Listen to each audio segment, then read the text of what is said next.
Now it is my pleasure to introduce Mr. Sushil Grover, who is having more than 31 years of experience in banking, in leadership, in soft skills. Number of qualities he is having with us, and deep well knowledge of this webinar also. And मजे की बात यह है कि जितनी techniques बताई हैं रिया ने, उससे डिफरेंट टेक्निक्स इनके पास हैं और वो भी बहुत अच्छी हैं। और आई बिलीव कोई ना कोई टेक्निक आपके पास तो काम आएगी आएगी, और कोई ना कोई तो आपका पर्पस सर्व करेगी करेगी। So with this I will be requesting mister Sushil Grover to please come on the dais, you can say, or join us and give the inputs whatever he is having with him. Grover ji, please. Sir audio video is all right? 100% all right. चलो, good evening, नमस्कार and सत श्री अकाल to everyone. सो सबसे पहले जैसे हम start करते हैं, there are two kinds of people. दो तरह के लोग होते हैं। एक तो वो जिनको मालूम है कि मुझे स्ट्रेस है, और एक वो जिनको मालूम ही नहीं कि मुझे स्ट्रेस है। अभी हमारे पास तकरीबन 50 जने जुड़े हुए हैं। तो आइए सबसे पहले एक ऐसी एक्टिविटी करते हैं कि जिससे ये पता लगे कि आज हम यहाँ तो बैठे हुए हैं, लेकिन हमें तनाव है या नहीं है।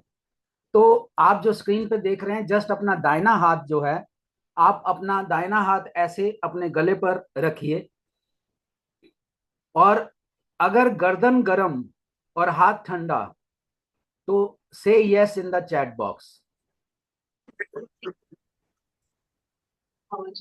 अगर मैं रिपीट करता हूं, अपना दाहिना हाथ आप गर्दन पे रखिए, और अगर गर्दन गरम और हाथ ठंडा तो चैट बॉक्स में यस लिख सकते हैं, अदरवाइज नो लिख सकते हैं। Yes, quick responses please.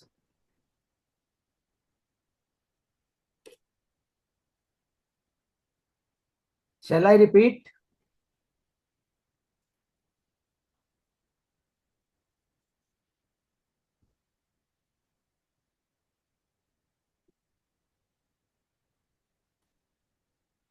Yes, responses please.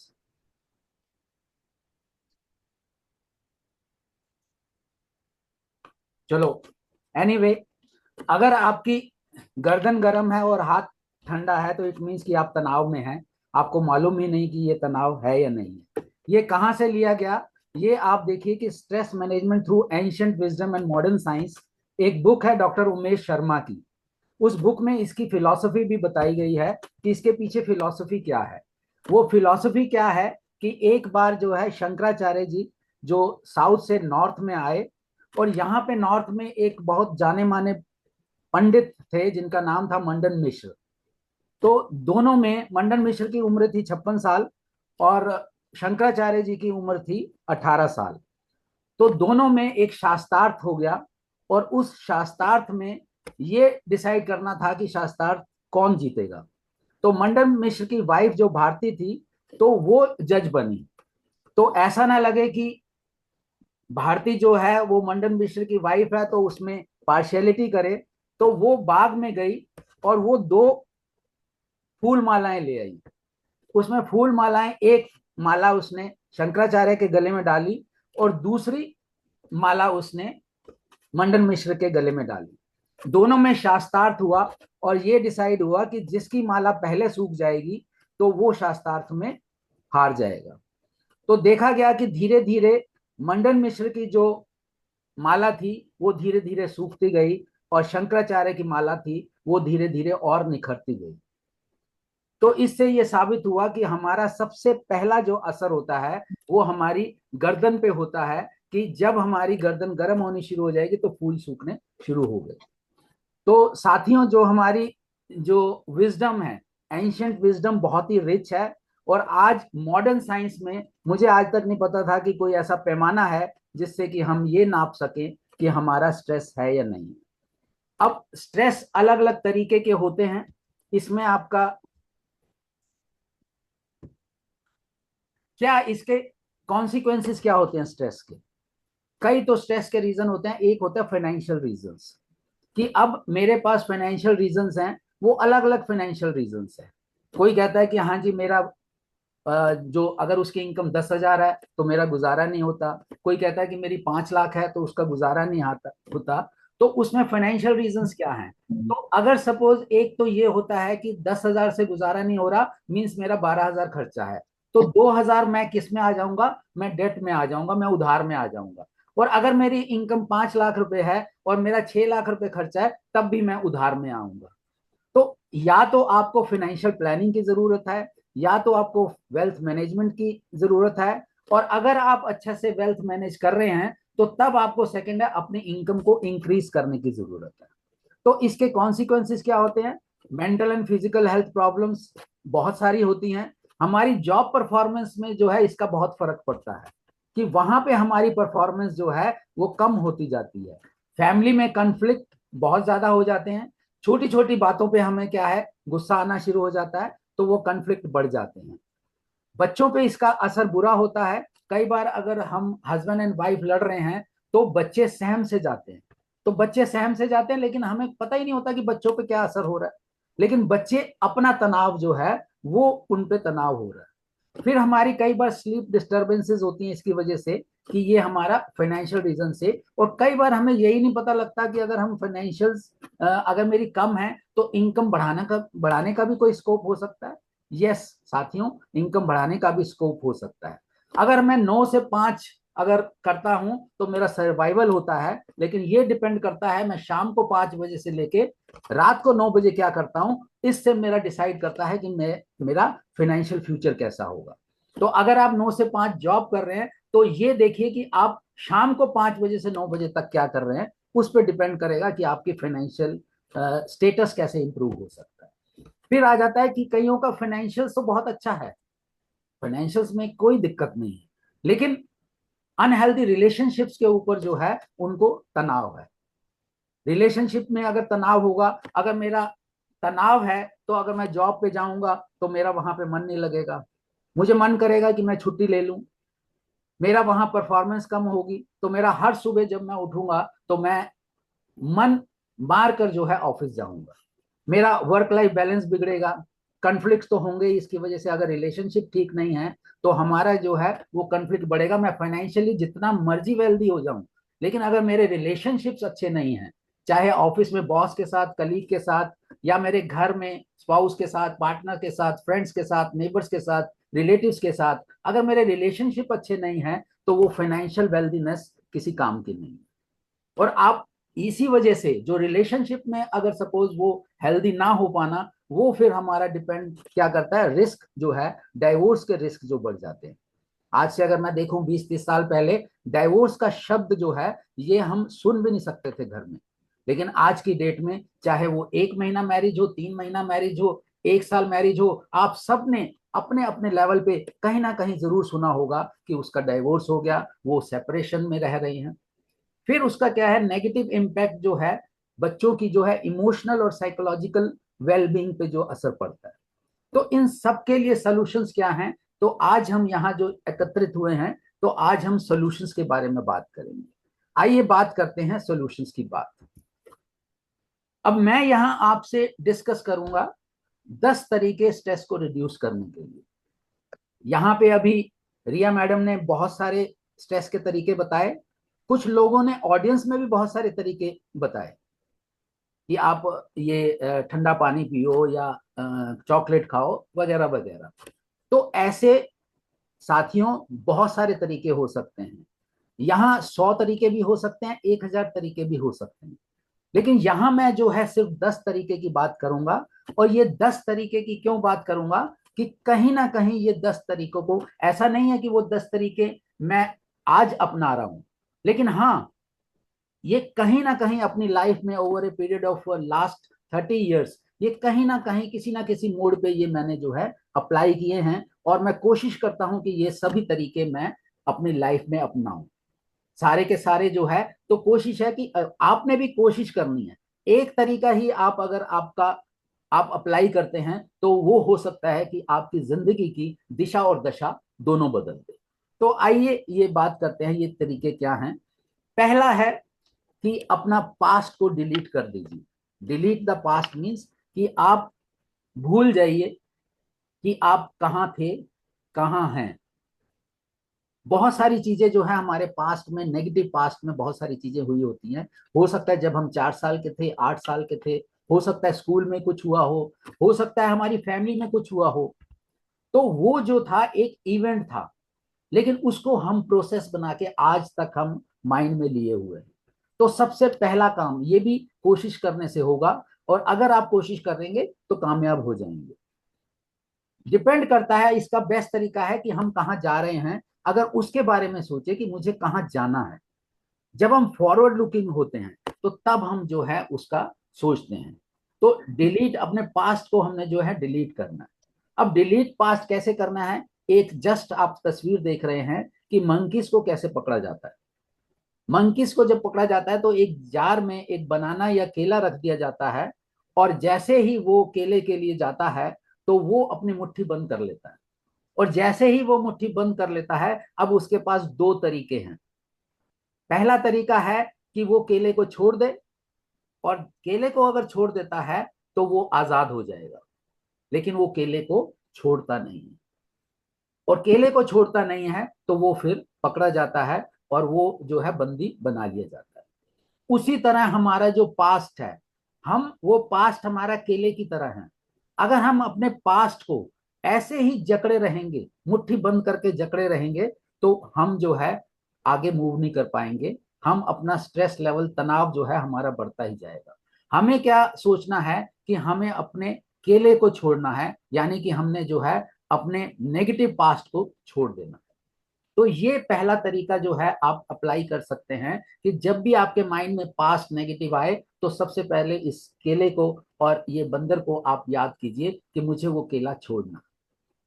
और उसका एक सबसे बड़ा तरीका है कि आप एक अपनी किताब बनाएं जिसमें आप सोचे कि आपको लाइफ में चाहिए क्या। राइट। दूसरी, आइए हम एक एक्टिविटी करते हैं।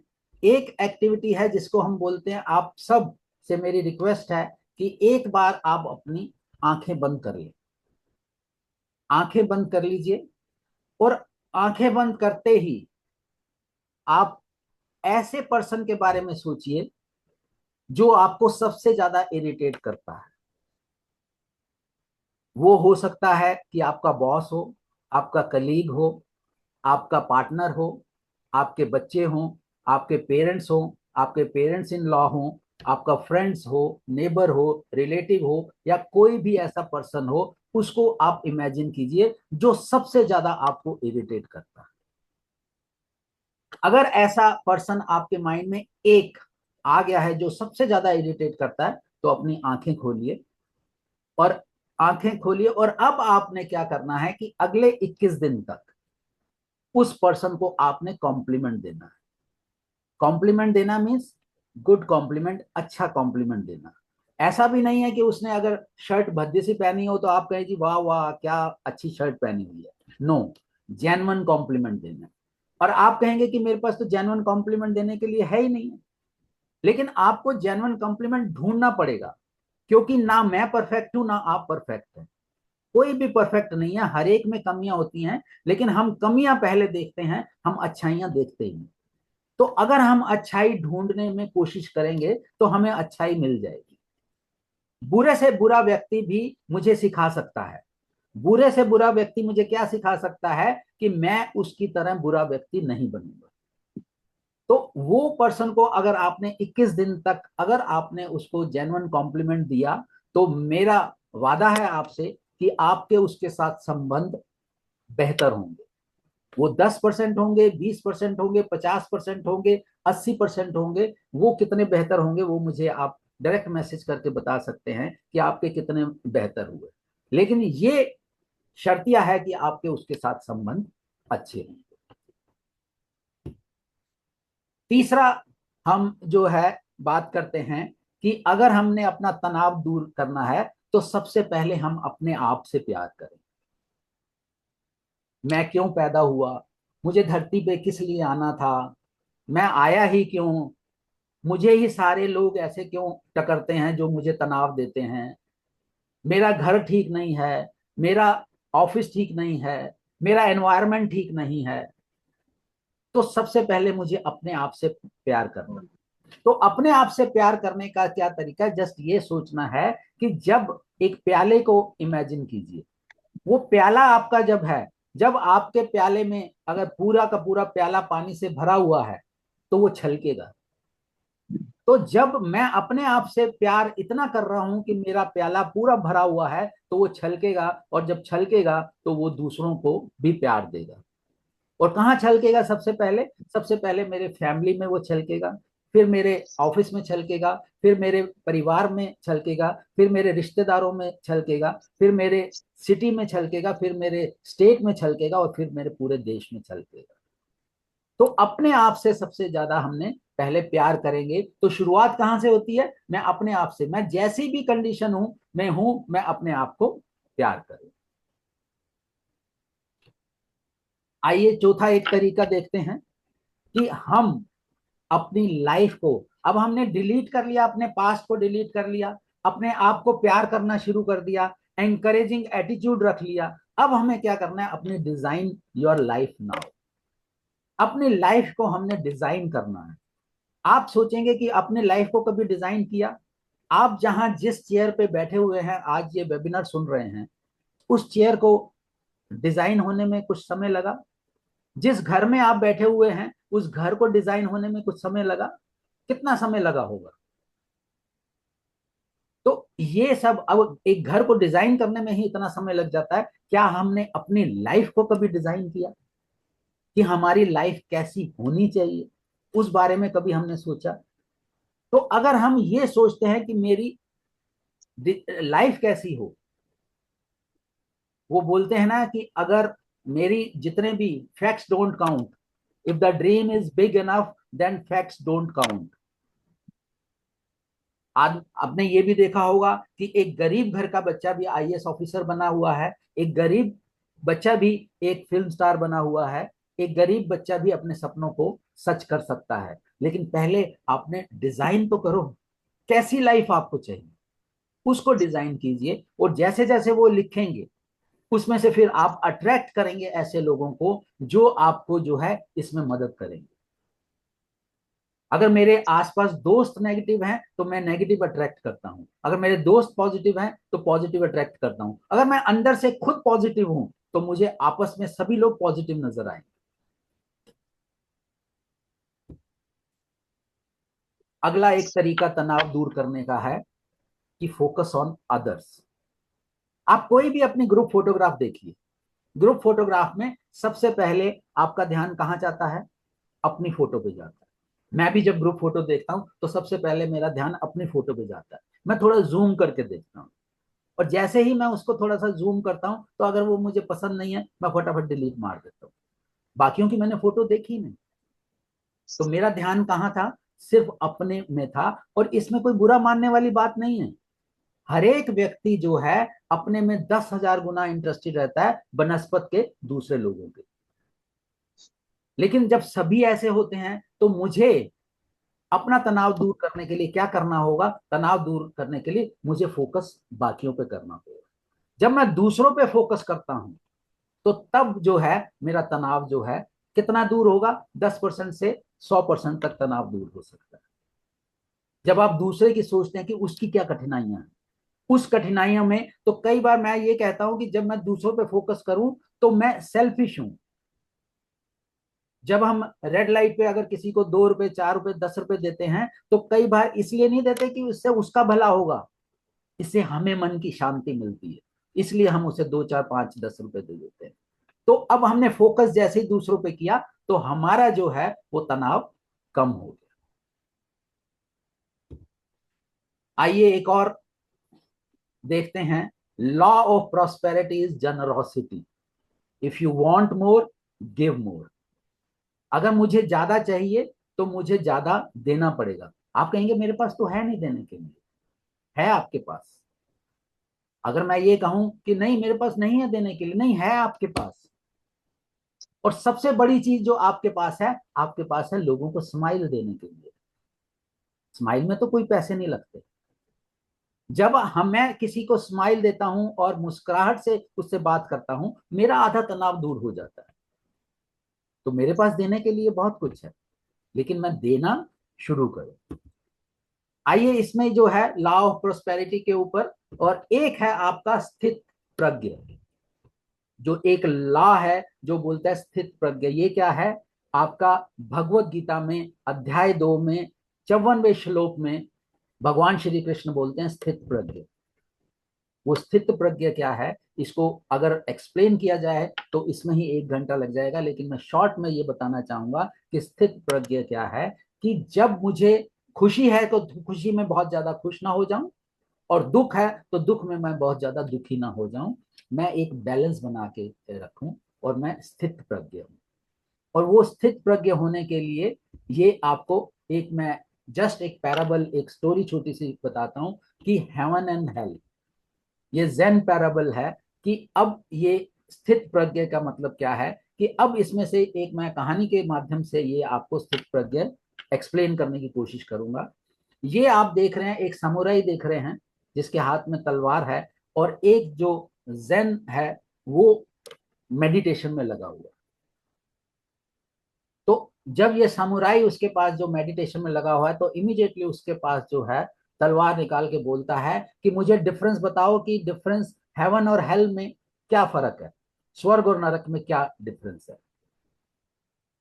तो जैन जो मेडिटेशन में लगा हुआ था, उसने गुस्से से कहा कि आप कौन होते हो मेरे से पूछने वाले, मैं नहीं बताता आपको। आपको 2-4 बातें और इधर उधर की बताई कि आप को नहीं बताऊंगा मैं।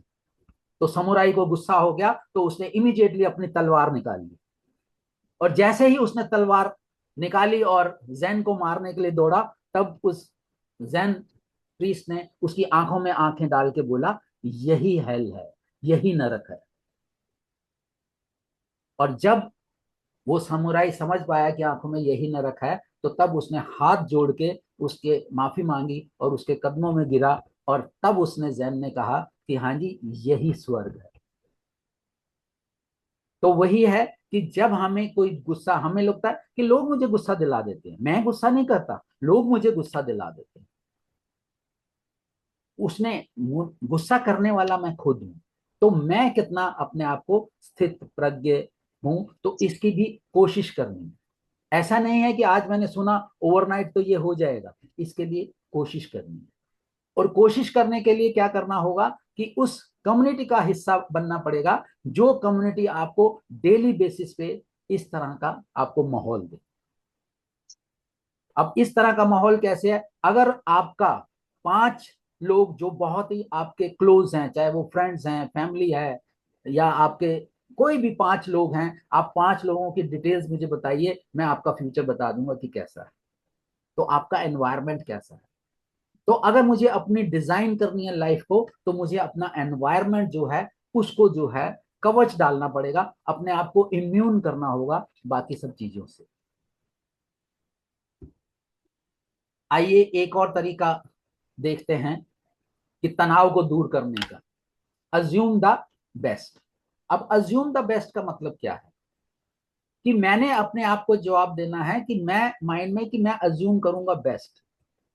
अज्यूम कैसे किया जा सकता है?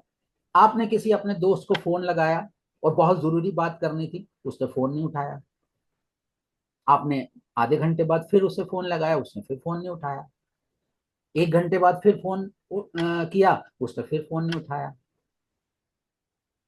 और 3-4 घंटे बाद फिर जब आप उसको फोन करते हैं, तो इमीडिएटली हम क्या है कि उसको भड़क पड़ते हैं कि आपने मेरा फोन क्यों नहीं उठाया, ये वो पता नहीं क्या क्या हम बोल देते हैं। लेकिन अगर हम अपने आप को ये बोलते हैं अज्यूम द बेस्ट, उसे कोई जरूरी काम आ गया होगा, उसे हो सकता है कि उसको किसी चिंता में हो सकता है घर में कुछ दिक्कत आ गई हो सकता है बच्चा बीमार हो सकता है खुद बीमार हो सकता है कि घर में ऐसी परेशानी हो जिस वजह से वो फोन नहीं उठा सकता, हो सकता है वो बॉस के सामने हो। ऐसे 100 सिचुएशंस में अज्यूम कर सकता हूं, लेकिन मैं एक ही चीज करता हूं कि उसने मेरा फोन नहीं उठाया। आप अज्यूम द बेस्ट करते हैं, आप अगर उसको शाम को तक 17 बार फोन करते हैं फिर भी नहीं उठाता, अगले दिन करते हैं फिर भी नहीं उठाता, तो आप ये चेक कर सकते हैं कि आप अज्यूम द बेस्ट करते हैं। तो इसको अगर हम इंप्लीमेंट करते हैं, तो हमारा तनाव जो है वो कम होगा। कितना कम होगा, कितना हुआ, ये आप मुझे जो है यहां हम बताएंगे कि कितना हुआ। आप डायरेक्ट मैसेज करके बता सकते हैं कि कैसे कम हुआ। आइए एक और हम आदत अपने आप में डालेंगे, लेट इट गो। ये लेट इट गो की हैबिट जो है आपको बहुत आगे ले जाएगी। लेट इट गो का मतलब है जाने दो। आप कहेंगे कैसे जाने दो? जाने दो, जाने दो मीन्स वही, वापस वही बात आ गई कि मुझे ये जाने दो। कि अब आपने ये सोचना, लेट इट गो को प्रैक्टिस करने के लिए क्या है कि अगर मुझे लाइफ में कोई चीज चाहिए, अगर मुझे मधुर संबंध चाहिए, तो अगर मुझे मधुर संबंध चाहिए तो क्या मैं इस बात को लेट इट गो कर सकता हूं? वो चाहे मेरे दोस्त हो, चाहे मेरे पड़ोसी हो, चाहे मेरे रिश्तेदार हो, चाहे मेरा बॉस हो, चाहे कलीग हो, कोई भी हो। अगर मुझे उसमें ये क्लैरिटी है कि मैं रिश्ते नहीं खत्म या बिगाड़ना नहीं चाहता, तो लेट इट गो की हैबिट डालनी है। आसान है? नहीं, बिल्कुल आसान है। बिल्कुल आसान नहीं, कोई भी चीज आसान नहीं। क्या साइकिल चलाना आसान है? साइकिल इनिशियली जब हम सीखते हैं साइकिल, आई एम श्योर कि आप में से सब लोगों ने जब साइकिल चलाई होगी तो गिरे होंगे। लेकिन साइकिल चलाते हुए गिरते गिरते गिरते गिरते हमने आज की डेट में साइकिल चलाना सीख लिया, और अब हम कोशिश करके भी नहीं गिर पाते। आप अगर कोशिश करेंगे तब भी नहीं गिरेंगे साइकिल से। क्यों? क्योंकि आपने सीख लिया है बैलेंस बनाना। तो उसी तरह लेट इट गो की अगर आप हैबिट एक डेवलप आप में हो जाएगी, तब आप देखेंगे कि 95% लोगों से आप आगे बढ़ गए, अगर आप ये लेट इट गो करना शुरू करते। तो ये तनाव कम करने का आपका एक जरिया है कि आपने तनाव कम हो। एक और तरीका है। देखिए, सबसे पहले मैं ये आपको बताना चाहूंगा कि ये सारे तरीके जो हैं, इसमें से आप कोई भी एक तरीका अच्छा लगे आप अप्लाई कीजिए। ये वाले तरीके सारे के सारे मैं अप्लाई करता हूं, समय समय पर मैंने किए हैं, हाँ किए हैं। इसमें से क्या मेरी जिंदगी में बदलाव आया? 180 डिग्री चेंज आया। जो लोग मुझे जानते हैं, जो लोग मुझे 20-30 साल पहले जानते हैं, वो शायद विश्वास भी नहीं कर पाएंगे कि हाँ जी मेरे में ये बदलाव आया। वो क्या आया है? ग्रेटिट्यूड। क्या आभार है हमें। मैं जैसी भी दशा में हूं, मेरे सर पर बहुत सारे लोन्स हैं, मेरे पास ये नहीं है, मेरे पास अच्छा घर नहीं है, अच्छा मकान नहीं है, अच्छा बीवी नहीं है, अच्छा हस्बैंड नहीं है, अच्छे बच्चे नहीं हैं, अच्छा पड़ोस नहीं है। लेकिन कभी हमने सोचा कि क्या है हमारे पास? जब आप ये सोचते हैं, अभी भी आप सबका, हमारे सबका दिल धड़क रहा है। क्या इसके लिए हमें कुछ कोशिश की कर रहे हैं? हम नहीं कर रहे, लेकिन फिर भी हमारा दिल धड़क रहा है। तो दिल धड़क रहा है तो क्या हम इसके लिए ग्रेटिट्यूड फील कर सकते हैं, आभार व्यक्त कर सकते हैं? हम सांस ले रहे हैं, ले रहे हैं छोड़ रहे हैं, ले रहे हैं छोड़ रहे हैं, क्या इसके लिए हम कुछ कोशिश कर रहे हैं? लेकिन फिर भी हम सांस ले रहे हैं छोड़ रहे हैं, तो इसका मतलब एक सुप्रीम पावर है, एक यूनिवर्स है, जो हमें जो है ये हमें ग्रेटिट्यूड देना चाहिए ना। हमारी दोनों आंखें सलामत हैं। अब अगर हम देख सकते हैं, उसके लिए बेस्ट तरीका ये है कि मैं ग्रेटिट्यूड जर्नल बनाऊं। आज ही अपना ग्रेटिट्यूड जर्नल बताऊं। आप ग्रेटिट्यूड में क्या लिख सकते हैं? सबसे पहले तो अपने आप से ही आप स्टार्ट कर सकते हैं, जैसे कि मुझे बहुत आभार व्यक्त है कि मेरी दो आंखें हैं, सही सलामत है, मैं देख सकता हूँ। मेरे दो हाथ हैं, और उसमें जो है हाथ मेरे अच्छे से काम कर सकते हैं। मेरे दो पैर हैं, मैं चल सकता हूँ। मेरा एक दिमाग है जो मैं अच्छा से सोच सकता हूँ। मैं सुंदरता, अब सुंदरता क्या है? मेरी अंदरूनी सुंदरता। बाहरी सुंदरता सुंदरता नहीं है, जबकि मेरी अंदरूनी सुंदरता है। तो अपनी बॉडी को लेके आप ग्रेटिट्यूड जर्नल, एक दिन का हो गया, 10 चीजें लिख ली, कोई बात नहीं। दूसरे दिन आ जाओ, परिवार पे आ जाओ। मेरी एक अच्छी पत्नी है। आप कहेंगे नहीं है अच्छी, नहीं है अच्छी, लेकिन कोई ना कोई तो अच्छाई होगी, तो ढूंढिए उस अच्छाई को। मेरे बच्चे हैं। अब कई लोग कहेंगे कि हाँ जी लोगों के बच्चे नहीं होते, उनके बच्चे हैं तो उनसे परेशान हैं। तो मेरे बच्चे हैं, ना बच्चे, जिसके बच्चे नहीं होते उनको कितनी परेशानी होती है। तो मेरे पास बच्चे हैं, समझदार बच्चे हैं। आज की डेट में बच्चे जो हैं वो और ज्यादा समझदार हैं। मैं बच्चों से सीखता हूं बहुत सारी बातें, आप भी सीख सकते हैं, क्योंकि जो टेक्नोलॉजी उनके पास है, जो उनको अपॉर्चुनिटीज उनके पास हैं, वो बहुत सारी हैं। तो ग्रेटिट्यूड होने के आपके 101 तरीके नहीं है, 1000 तरीके हैं जिसकी वजह से मैं ग्रेटिट्यूड फील कर सकता हूं। हम आकाश है, धरती है, पाताल है, ये वृक्ष हैं, पेड़ पौधे हैं, बहुत सारी चीज हैं जिसके लिए हम जो है ग्रेटिट्यूड फील कर सकते हैं। और जब हम ग्रेटिट्यूड, आभार व्यक्त करते हैं, तो हमारा तनाव जो है उसमें दूर होता है। ये सब जो है तरीके हमने जो है डिस्कस किए मैंने। अब ये ऐसा नहीं है कि ये वाले आपके काम कितने करेंगे कितने नहीं करेंगे, उसके लिए मैं आपको ये बताना चाहूंगा कि इसके लिए आपको एक प्रोग्राम में आना पड़ेगा। वो क्या है प्रोग्राम? वो 30 डेज का प्रोग्राम है। कि ये वाली आज मैंने अपने तनाव के लिए नॉलेज तो ले ली, नॉलेज ले ली कोई बात नहीं, लेकिन नॉलेज लेने के बाद में ये आपको अवेयरनेस होगी। लेकिन नॉलेज को अप्लाई कैसे किया जाए, उसको अप्लाई स्टेप बाय स्टेप कैसे किया जाए, वो नॉलेज देने के लिए एक आपका एक फोरम है जो कि आपका इंटरनेशनल लेवल पे काम कर रहा है। तो वो फोरम क्या है? उस फोरम ने जो है मेरे और मेरे परिवार की लाइफ की दिशा और दशा दोनों बदली। अगर आप बदलना चाहते हैं तो हमें आप डेफिनेटली कांटेक्ट कीजिए। तो हम आपको जो है, ऐसा नहीं है कि आपको इस पे हमारे सीरीज ऑफ वेबिनार्स होंगे, और सीरीज ऑफ वेबिनार्स पे धीरे धीरे धीरे धीरे, जैसे अगर मैं अपनी बात करूं तो केले में सुई कैसे चली जाती रही, तो वो मैं बता नहीं सकता। ये तो मेरी धर्मपत्नी ही बता सकती है कि मेरे में कितना 180 डिग्री चेंज आया है या नहीं आया है। मेरे बच्चे बता सकते हैं कि मेरे में कितना चेंज आया, कितना बदलाव आया। तो ये बदलाव जब आता है, तो तब आप, आज की डेट में रिसर्च कहती है, ये रिसर्च क्या कहती है? वो रिसर्च कहती है कि 70% आपकी सक्सेस डिपेंड करती है, वो है आपके इंटरपर्सनल रिलेशंस के ऊपर। आपने आईआईटी से किया हुआ है, इंजीनियरिंग की हुई है, या आपने गोल्ड मेडल लिया हुआ है, पीएचडी की हुई है, उसका इतना रोल नहीं है। उसका सिर्फ रोल 30% ही है। 70% रोल है कि हमारे यार इंटरपर्सनल यार रोटी रिलेशंस। में से ध्यान नहीं जाता। तो ये इंटरपर्सनल, तो ये मैं अपनी प्रेजेंटेशन यहाँ पे खत्म करता हूँ। तो over to mister MP Garg sir. Grover ji, thank you so much for such a wonderful session.